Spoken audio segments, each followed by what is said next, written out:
The thing is, most people don't understand how many different types of bullies there is. That's what really gets a lot of people is why is there so many different types of bullies?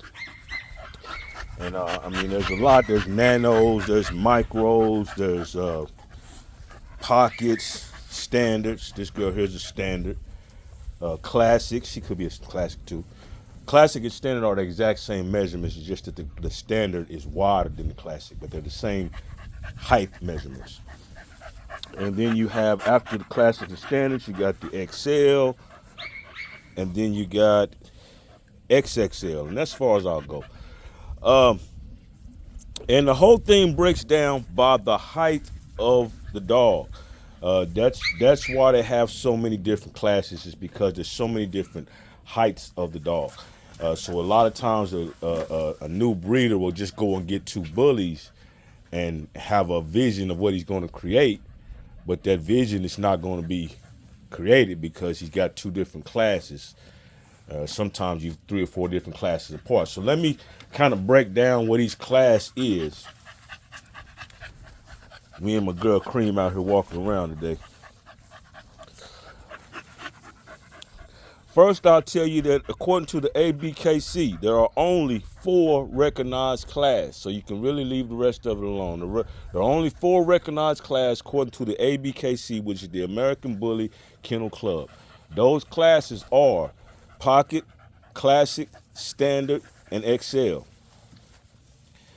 She's a female, so let's kind of look at some female. Well, let's look at it through the male because it'll be easier for me to do it. For male, it's 14 to 17 inches at the withers. The withers is kind of like the top of the shoulders before the neck starts. Is what they call the withers. Come here, girl.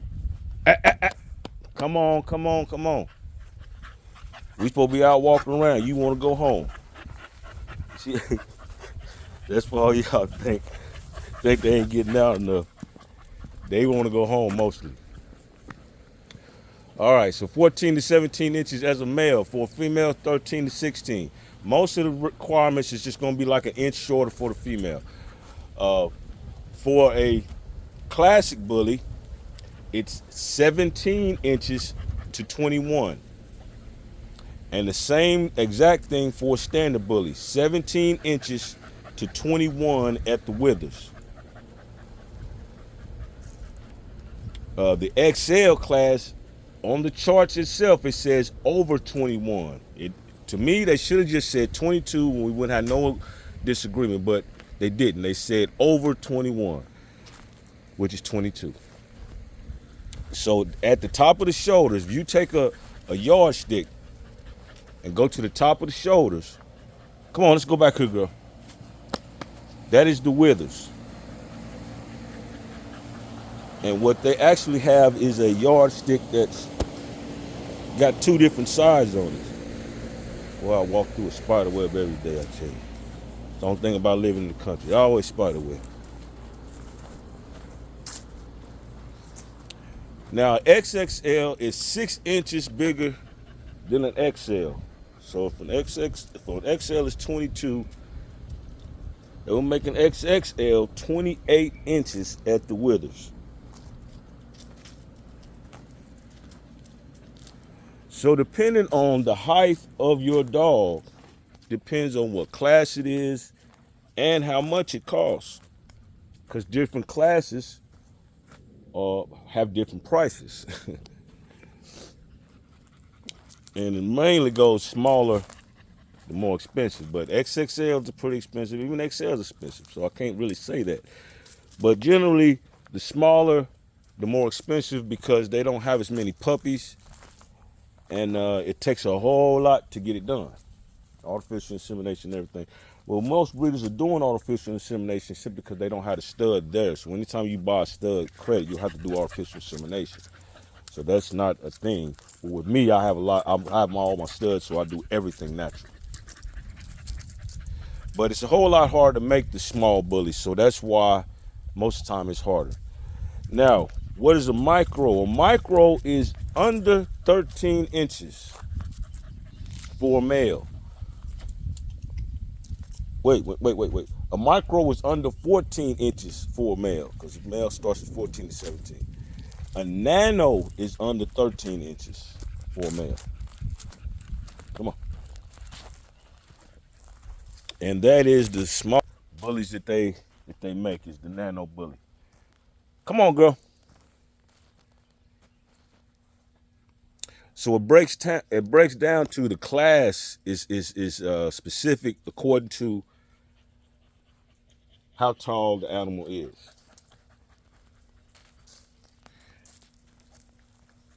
Now, types and classes are different. Now, when I say type, I mean exotic. Exotic has no measurement requirement. It has no height limitation. Exotic is a look. So if we consider it to look exotic, it's exotic. And that's confusing to people that are in the breed, and I understand that, but that's what it is. Come here, girl. Come here. She's ready to go home. So the first thing I can tell you about an exotic look is it's going to have an underbite, which means the bottom jaw is going to be protruding a little bit further out than the top.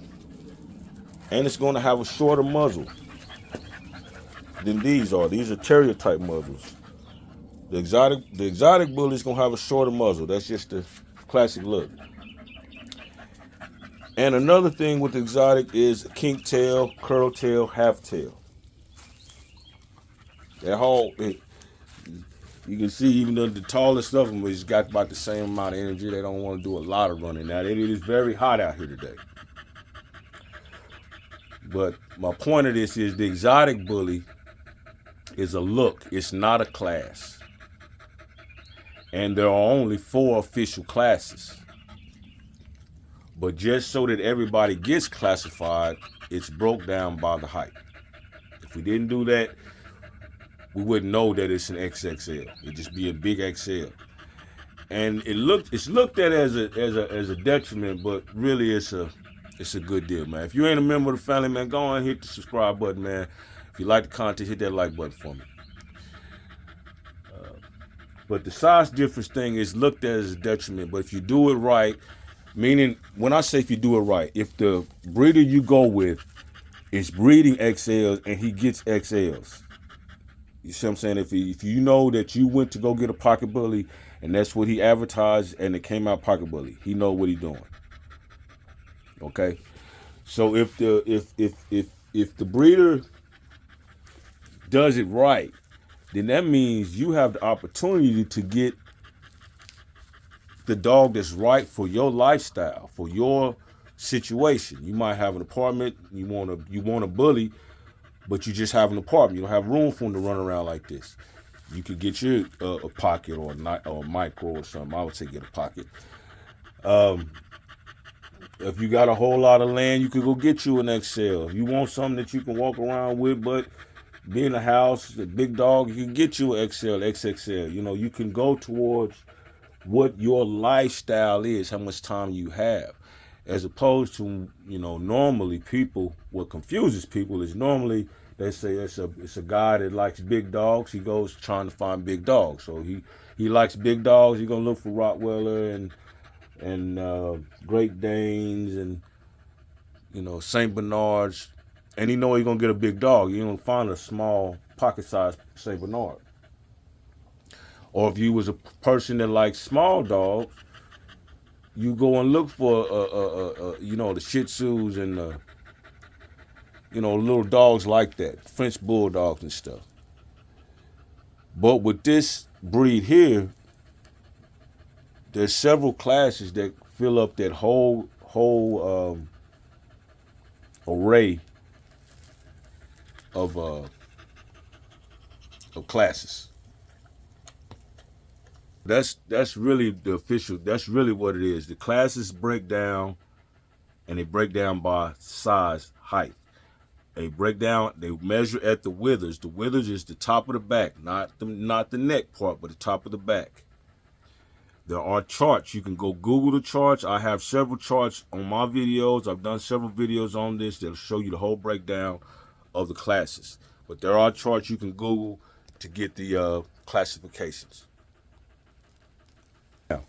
So I hope that kind of breaks it down a little bit better to you, the reason that there's so many types and classes. And I hope I broke down to you the difference between a type and a class. Exotic is a type, pocket is a class.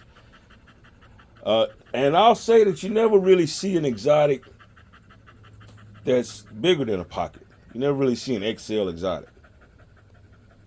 But it still is not a size requirement because it's a look. You could have a 13-inch dog, like my dog Roxy, but she don't have no short muzzle, and she don't have no king tail, because she hard cut. So you need to come on off the bench for the big win and get you some hard cut, man. It's on.